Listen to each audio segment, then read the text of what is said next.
मोहम्मद रिजवान को ODI series में, Australia के खिलाफ ओडीआई सीरीज में क्यों निकाला, किसने निकाला और इसके पीछे क्या हाथ होगा? क्या माइक हेसन ऐसा कर सकता है? और इस टीम के अंदर जो सिलेक्शन है वो इतनी ज्यादा सस्पिशियस क्यों है?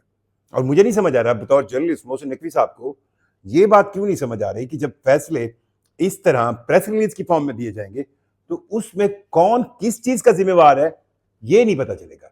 मैं इतना जरूर जानता हूं कि चेयरमैन पीसीबी मोहसिन नकवी कभी भी नहीं चाहेंगे कि ये पाकिस्तान टीम परफॉर्म ना करे। वो कभी भी नहीं चाहेंगे कि फलां बंदे को रख लो, फलां को निकाल लो। ये नीचे की कहानी है और नीचे की कहानी में रिजवान को किसने निकाला ये बहुत इंपॉर्टेंट है। पाकिस्तान ने अपना 16 रुकनी ओडीआई स्क्वाड दे दिया, वेल एंड गुड, बहुत अच्छा। उस ओडीआई स्क्वाड में आप देखें, आपको तमाम तर जो आपका गुस्सा है वो किस बात, मतलब आपको, मुझे, किसी भी क्रिकेटिंग फैन को किस चीज का गुस्सा होगा? इसी बात का गुस्सा होगा ना कि यार पाकिस्तान टीम बांग्लादेश के खिलाफ 2 टेस्ट मैच हार के उन्हीं के घर में एक हारने की तारीख रकम करवाई है। अब उसको देखिए अब किस तरह हम काउंटर कर रहे हैं, क्या कर रहे हैं, ये थोड़ी सी समझने की बात है। एक बात की जा रही है कि माइक हेसन मोहम्मद रिजवान को पाकिस्तान टीम में नहीं चाहते थे। अब कंपैरिजन कीजिएगा कि जब टीम सिलेक्शन होगी, क्योंकि टीम सिलेक्शन में आपके पास सेलेक्टर्स कौन कौन से हैं? आपके पास आकिब जावेद है, आपके पास मिसबाउल हक है, आपके पास सरफराज है, आपके पास असद शफीक है और आपके पास शाहीन शाह अफरीदी है कप्तान, और फिर आपके पास एक कोच माइक हेसन है। अब ये 6 वोट हैं, 6 वोट, और इन 6 वोट में से शाहीन शाह अफरीदी मेरे ख्याल में वो रिजवान के हक में होंगे। नंबर 1 कहा जा रहा है कि आकिब जावेद रिजवान के हक में। नंबर 2 मिसबाउल हक जी रिजवान के हक में, 3 हो गए, और कहा जा रहा है कि सरफराज भी रिजवान के हक में। अब तो 4 वोट हो गए। आपको लगता है कि अकेले माइक हेसन के कहने पर रिजवान को बाहर, मुझे इस बात का अंदाजा है कि माइक हेसन रिजवान को टीम में नहीं चाहते, लेकिन क्या ये कंपैरिजन हो सकता है? और फिर दूसरी चीज है कि ये किसका डिसीजन है?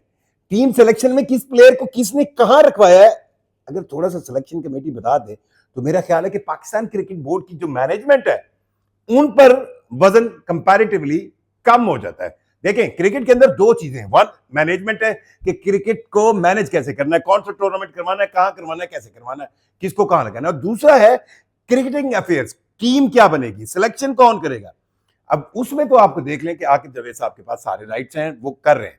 मुझे अब्दुल माजिद भट्टी मेरे बड़े भाई हैं, बहुत सीनियर हैं, मैंने उनसे बहुत सीखा। 2007-8 से मैं उनको के साथ कई जगहों पर ट्रैवल किया। उनकी बात बहुत अच्छी लगी। उन्होंने एक ट्वीट की जिसमें उन्होंने वो तस्वीर लगाई जब हमने इंग्लैंड को हराने के लिए रावलपिंडी की विकेट को पंखों से सुखाया था, हीटरों से उनको लगाकर सुखाया था। वो उस दिन हमने साबित किया कि हम क्रिकेट के अंदर जो क्रिकेटिंग टैलेंट है उसमें नाकाम हो गए और अब हम चलाकियां मार रहे हैं, चलाकियां, वो मोहल्ले वाली चलाकियां के बॉल को यहां से यूं, वो हम होते थे ना तो टेप करते हुए ना बॉल के अंदर एक तीली रख लेते थे तो वो जनाब मुखालिफ टीम को पता ही ना चले और जी बॉल स्विंग कर रही है। वो चलाकियां, जब आप वो चलाकियां करेंगे तो फिर आपके पास क्रिकेट का रिजल्ट भी यही आएगा। अच्छा, इस टीम के अंदर आप देखें पेस अटैक हमारा कितना एक धांसू किस्म का पेस अटैक है, लग पता जाएगा। ऑस्ट्रेलिया के खिलाफ 3 मैचों में पेस अटैक क्या है? Shaheen Shah Afridi the premium captain, premium fast bowler of Pakistan, ठीक है जी, शाहीन शाह अफरीदी साहब, आप बहुत फिट एंड हारिस रऊफ दूसरा, और नसीम शाह की वापसी हुई है। ये आपके 3 प्रीमियम फास्ट बॉलर हैं। अली रजा क्यों नहीं है? किसी ने नहीं पूछा। आकिफ क्यों नहीं है? किसी ने नहीं पूछा। हुनैन क्यों नहीं है? किसी ने नहीं पूछा। आप नए टैलेंट को अपनी होम सीरीज में जगह नहीं देंगे तो कहां देंगे? आप बाबे इस लिहाज से तो आप यहां पर खिला रहे हैं, फिर ये भी तो चेक करें ना। रिजवान का कसूर क्या है कि रिजवान बेस्ट परफॉर्मर है पिछले 3 सालों में ओडीआई क्रिकेट के अंदर। अगर आप रिजवान की परफॉर्मेंस देखें, 1500 से ज्यादा रन है उसके, 50 के लगभग उसकी एवरेज है। सबसे वनडे के अंदर सबसे ज्यादा रन करने वाला है। आपने गुस्सा निकाला है उस पर, आपने दिखाया है उस पर। अब मुझे तो यूं लगता है कि रिजवान की मौजूदगी में शायद फिर शाहीन शाह साहब को ये लगता था कि वो कप्तान नहीं, सलमान अली आगा अब आपने वाइस कप्तान बना दिए और कई चीजों के बारे में मैसेज क्लियर कर दिया। शदाब खान टीम में आ गया, आपको मुबारक हो। शदाब खान इस टीम का हिस्सा है, बहुत बहुत मुबारक हो। चलें, ये भी पता चल जाएगा कि शदाब खान, फरहान को अच्छा सेलेक्ट किया गया टीम में, फरहान डिजर्व करता है। और फरहान का थोड़ा सा आप कह सकते हैं कि उसको जो T20 फॉर्मेट से वनडे में ट्रांसफॉर्म होना है उसमें थोड़ा सा प्रॉब्लम है, लेकिन मुझे ये लगता है ये 3 मैच फरहान को बहुत अच्छा एक कहें एक मौका देंगे। अच्छा, इस स्क्वाड के अंदर अब बात सदाकत है, बहुत अच्छी बात है। अच्छा, जो विकेट कीपर के हवाले से अब मुझे ये समझ नहीं आ रहा कि उस्मान के हवाले से ये कह रहे हैं कि इंजरी है, अब ये भी नहीं पता कब इंजरी हुई है। और यहाँ पे तो हमें क्लिफ डैकिन जो पाकिस्तान के फिजियो है उसके बारे में भी कई चीज़ें आ रही, कुछ चीज़ें क्लियर तो होती नहीं है कि जी वो उनको भी हटाए जाने का चांस है और वो ऑस्ट्रेलिया सीरीज के बाद हट जाएंगे, और वो कोई रिपोर्ट सही नहीं दे रहे थे प्लेयर्स की फिटनेस के हवाले से ही। लेकिन अगर ये ऐसा कोई इल्ज़ाम है तो ये बहुत बहुत बहुत संजीदा है, और इस पर तो मेरा ख्याल है आके भाई भी कई बार बात कर चुके हैं कि ऐसा होता है। अब मैं आके भाई आपसे ये सवाल करता हूँ कि आपने इस टीम को किस अंदाज में कंपोज किया है? क्या आपने नया टैलेंट खिलाने की कोशिश की है? नहीं, बिल्कुल नहीं की, क्योंकि आपने आपके तीनों प्रीमियम फास्ट बॉलर जो हैं वो नया टैलेंट नहीं है माजरत के साथ। क्या आपने इसके अंदर जो आप एक रिजर्व अपना विकेट कीपिंग सेंस में उस्मान रख रहे थे, अब वो कह रहे हैं अब इंजर्ड है। अब फखर जमान और जो कहना साइम अयूब, अब उनकी भी इंजरी की बात हो रही है।